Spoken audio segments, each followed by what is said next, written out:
Upheaval. Breaking Point. Chapter 7. Necessary Crimes. Twilight, I think we should give up. For his entire life, this would be the first time Spike would ever say those words to his friend. He had never asked her to give up on anything she wanted to learn about, not even back then when he felt that she could use a bit more socializing. Whenever Twilight studied, she was serious and focused, even relentless at times. Her dedication to magical knowledge was the best proof of why she received her cutie mark, and why the ruler of all Equestria wanted to be her teacher. But this was too much. They had been in the Great Library all afternoon, and they had yet to get even a sliver of a lead. What bothered him was that she hadn't even taken the time to talk with their friends. All of them had been extremely worried when they heard that Twilight was missing. He was becoming more and more afraid that she was reverting to that time before she went to Ponyville, when all she could think about was magical study, and she had to be ordered to go out there and make friends. "Spike, I need to find out about this," was Twilight's answer. Minutes had actually passed between his question and her answer. She was still going through books at a frenetic pace. "We haven't found anything since we got here," Spike insisted. "Not even a clue. I really think that some pony just engraved a random picture on a coin which randomly ended up inside your bag." "You know I don't accept random as a reason for anything," Twilight answered. "There's no other explanation for something that has absolutely no information about it anywhere. We've tried, Twilight. We've got nothing to go on after all this time." Twilight put the book she was holding down and sighed. Spike was right. She had absolutely nothing to go on despite all the time she had spent on this coin. Even a sentence worth of reference would have been enough to spur her on, but absolutely nothing was disheartening. Maybe this was just a wild goose chase in the end. Perhaps the headaches would go away on their own after some time had passed, and that missing time she had wouldn't really matter. "You're right, Spike," she said glumly. "Perhaps it's time to admit defeat on this." Spike fought down a grin that was about to show up on his face. He shouldn't look happy at the prospect of Twilight losing to a mystery she couldn't solve through her research, but he was relieved that she was finally going to move on. "Let's go home," Twilight said with a smile. Spike didn't take a lot of pride in his empathy, but he knew a forced smile when he saw one. "Sure," he said. The two of them walked out of the Great Library to find that the sun was already starting to set. Despite the day almost coming to an end, there were still a lot of ponies out on the streets, including members of the Royal Guard. Curious, Twilight walked over to one of them. "What's going on now?" she asked. "Haven't you heard?" the guard replied. "They've found Princess Luna. Good timing, too. It's almost night. I heard that she just walked over to her panicking escorts like nothing was wrong." "Well, that's good news," Spike said. "Indeed," Twilight remarked. "But what's all the commotion out here for?" "Princess Luna is coming back to the palace," the guard answered. "Every pony wants to see if she's all right." True enough, a crowd began to gather around the street. Twilight joined them to get a closer look. She hadn't seen Princess Luna since the defeat of Nightmare Moon. She couldn't help but be a little curious as to how the younger princess was doing. With Spike on her back, she slipped through the crowd to improve her view, making sure that she didn't push rudely against any pony. She managed to get to the front of the crowd in time to see the princess show up. Princess Luna's appearance was strangely simple. She had walked up the street quietly with a pair of royal guards at either side. The crowd murmured as she passed by. The atmosphere was a mixture of relief and curiosity, with traces of suspicion. Not every pony was willing to forget Nightmare Moon and the threat of eternal night. Luna seemed to bear it all with quiet dignity. She looked straight ahead, her face completely calm. "That's weird," Spike commented, making sure no one else heard him. "I thought she'd be the sort to ride around in a carriage. Why is she even walking?" "She spent the last 1,000 years in isolation," Twilight guessed. "She may prefer to take in as much of Equestria as possible. Maybe she's just taking her time." Before Spike could reply, a pony suddenly jostled against Twilight. She recovered in time to avoid getting knocked down, but her bag had been knocked about by the bump. She heard the distinct sound of something metallic hitting the pavement, and immediately feared the worst. Sure enough, the coin that had brought her all the way to Canterlot on a wild goose chase had fallen out of her bag, and was now rolling its way to the princess. Though she was already walking the streets of Canterlot, Luna's thoughts were still about the barrier lands. Her meeting with her brother had gone rather badly. Better than what she had expected, but still badly. Despite 1,000 years of being confined outside the realm he was defending, Tirado was still fiercely dedicated to Celestia. Blindly so, she thought. What he was doing only seemed loyal, but her recent travels across the Heartland had given her a different and unexpected viewpoint. Tirado had to act, or the damage will be too much.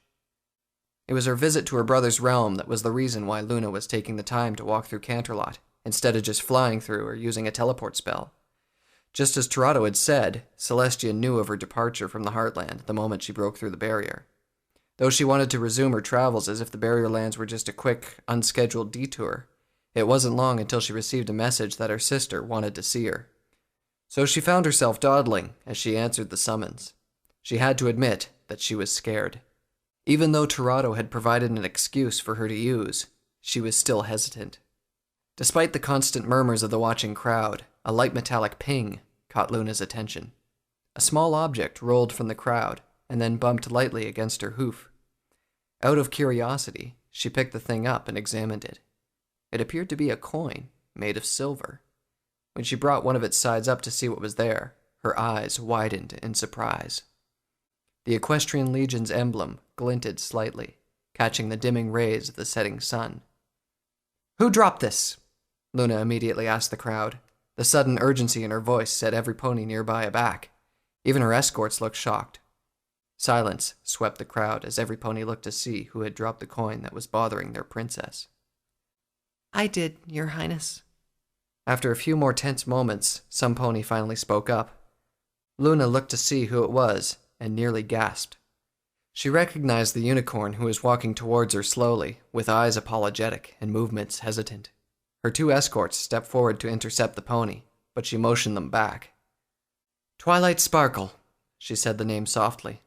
Here was a connection she hadn't expected to happen. One of the ponies who had saved her from Nightmare Moon now possessed an object that all but represented another growing crisis in Equestria. "I'm so sorry, Your Highness," Twilight said. "I was jostled and it just fell and—" "Don't worry," Luna interrupted. She smiled a little to put the unicorn at ease. "I'm not mad, just a little surprised. Where did you get this?" Twilight looked at the coin and winced slightly, something that Luna quickly took note of. I'm not sure, Your Highness. I've been trying to find out more about it, but—" Luna handed the coin back. When Twilight reached out to take it, she suddenly leaned closer and whispered, "Meet me by the palace gardens after moonrise. Come alone, and don't tell any pony. And whatever you do, don't show that coin to any pony else." Puzzled, Twilight was about to ask what was going on, but the sudden, serious look on the princess's face stopped her short. She nodded quietly and backed into the crowd as Luna went on her way. From the palace's gardens, Luna watched her handiwork with a measure of both pride and gratitude. The moon's light filtered gently through the leaves of the garden's various trees, illuminating everything with faint silver. That she could cause something so beautiful lifted Luna's spirits, and that her elder sister had returned this duty to her filled her with a sense of gratitude. A lifetime ago, she had been bitter over the seeming lack of appreciation for her task. She was only beginning to discover now that the night was beautiful because of the peace that it covered Equestria with, and the sight of the ponies being able to rest at the end of the day was just as much tribute as the sight of them enjoying the sun. While standing by herself in the garden, Luna felt some of her resolve falter. Just earlier, her elder sister had spoken to her about what had happened earlier during the day. She followed her brother's story and was relieved when Celestia believed her. It wasn't a complete lie, anyway. She did want to meet her brother and show him that she was free of Nightmare Moon's influence, an effort that ended in her being called an abomination-infested rebel who smelled of cheap soy sauce. Celestia had much kinder words to say about the situation. Just as Tirado had predicted, all Luna received was a very mild admonition about suddenly going off without a word. That she was going about in secret, trying to bring about something that would inevitably hurt her sister, weighed Luna down with guilt. "I'm not doing this because I believe that she's a tyrant who needs to be deposed," Luna reminded herself to gather her resolve. "I'm doing this because I love her, and this needs to be done to help her." Despite her choice of words, Luna wasn't sure about what exactly she was about to do. Twilight Sparkle might arrive any time soon, expecting that this meeting had something to do with the coin she had. All of a sudden, Luna wasn't sure about the entire meeting.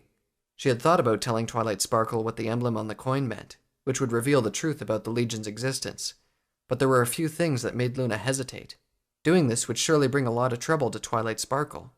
She was Celestia's favorite student and one of the elements of harmony, but even all of that might not save her from being exiled, or worse if Celestia believed it was necessary to keep the Heartland safe.